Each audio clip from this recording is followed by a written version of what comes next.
नमस्कार. आज आपण बनवत आहे व्हेज मोमोज. त्यासाठी या ठिकाणी मी बारीक चॉप करून कांदा घेतलेला आहे, शिमला मिरची घेतलेली आहे, कोबी, त्याचबरोबर गाजर. या भाज्या तुम्ही आवडीप्रमाणे कमी जास्त करा. काकडीही या ठिकाणी बारीक चॉप करून घेतलेली आहे. यानंतर अद्रक, लसूण आणि थोडीशी हिरवी मिरची बारीक चॉप करून घेतली. त्याच्यावरती मीठ घालून 5 ते 10 मिनिट हे मिश्रण बाजूला ठेवले. तोपर्यंत मीठ घालून थोडंसं मैदा मळून घेतला.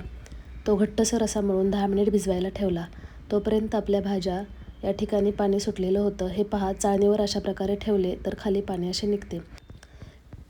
या चिरलेल्या भाज्या पूर्णपणे आपण पाणी काढून कोरड्या करून घ्यायच्या आहेत. या ठिकाणी मी हाताने दाबून दाबून अशा प्रकारे पाणी काढून घेतले.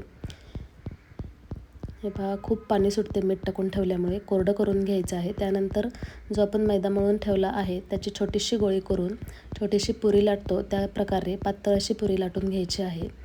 मैदा मळताना घट्टसर असा मैदा मळायचा आहे. पीठ किंवा तेल लावण्याची आवश्यकता नाही.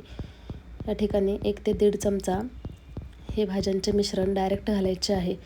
जे स्ट्रीट साईड मोमोज मिळतात त्या मोमोजमध्ये हे मिश्रण वाफवून घातले जात नाही. जर तुम्हाला हे मिश्रण वाफवून घालायचे असेल तरीही तुम्ही थोडीशी एक वाफ काढून हे स्टफिंग भरू शकता, पण कच्चेच घातले तरीही चालते. या ठिकाणी मोमोजचा अशा प्रकारे आकार देऊन हे नंतर उकडायला ठेवायचे आहे. इडलीच्या भांड्यात उकडले तरी छान उकडतात किंवा अशा प्रकारे चाळणीवरती पण उकडायला ठेवू शकतो. घट्ट झाकण ठेवून हे मोमोज आपल्याला 10 ते 15 मिनिट उकडून घ्यायचे आहेत. साधारणतः 11 ते 12 मिनिटातच हे मोमोज उकडून तयार होतात. मस्त अशी मोमोजची डिश तयार आहे आपली. कमेंट करून सांगा कुणाकुणाला आवडतात मोमोज. आपल्या चॅनलवर जर नवीन असाल तर चॅनलला सबस्क्राईब करा. व्हिडिओ आवडल्यास लाईक करा. धन्यवाद. नंतर भेटूया पुढील व्हिडिओमध्ये.